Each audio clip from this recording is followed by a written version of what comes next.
start nag-among utap nga production, no? Limited pa kay gamay among space diri. Tanawan ninyo guys sa kahumok ko. Grabe guys. Sobra kahumok. Sagway ngipon guys, dulot. Kita ninyo ang layer niya. Guys, oh. Di maklaro ang layer guys. No? Grabe. The best. Mo dyan niya akong gusto guys na texture niya, no? Nakuha ra gyud sa wakas sa dugay nga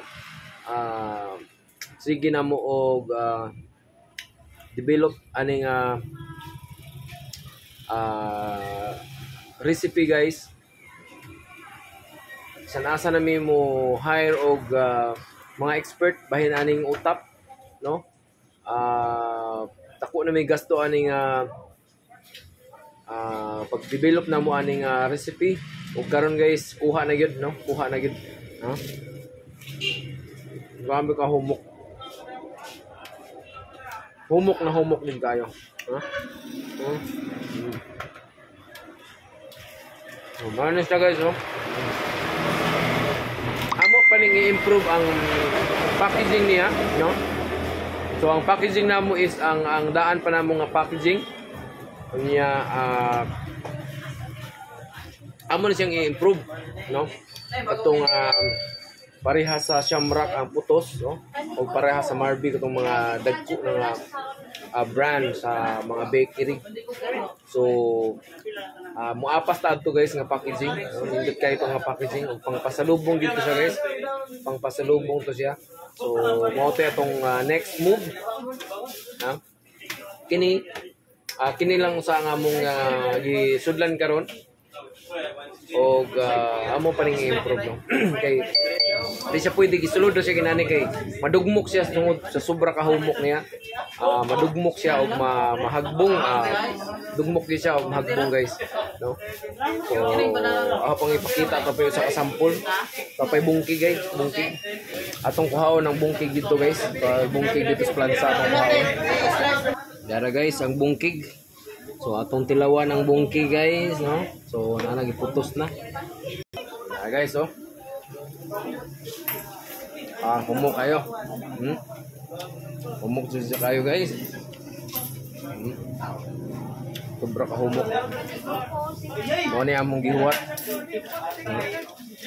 Grabe ka humok siya kayo guys. Sag dili na nimo paakon. Di na nimo kinahanglan sa paakon guys, kaya arang kahumok kayo, no?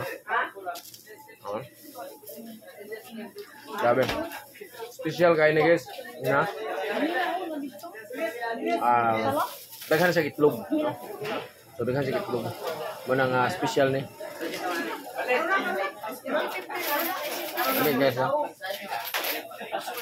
Yeah. Siyempre, may mahimo na namong trade secret, no? Kaya dugay guide kay may dako may gasto ani pag-develop ani nga recipe para makuha lang yun nga texture. Og na gid guys, kuha na gud, ha? O pwede na mo laban sa mga taga Cebu nga mga utap makers guys. Kaya na makipagsabayan sa mga utap makers sa Cebu, na maybe mga 3 to 5 years from now, no, motabok ni og Cebu City para mo-compete na to sa mga big brands ng mga utap makers guys. Di pa ni mao ang packaging amo rang gisudlan kaya para masulod lang siya. O kini siya ang price ng anis 20 pesos ra. Upward ra ni. So di pa gini mo i-price kaya mabot na tong new packaging namo. So syempre mag-add tag price kay mahal to nga packaging, no. Ibutang pa man siya murag sudanan sa sulod para dili sa madugmo kay humok siya kayo guys. Og mura na, no? Og sa mga gusto mo tilaw ani nga utap namo ang pinaka the best utap, no? There is Region 8 o Southern Leyte. Friends Baker lang yan guys. Alright, wala na.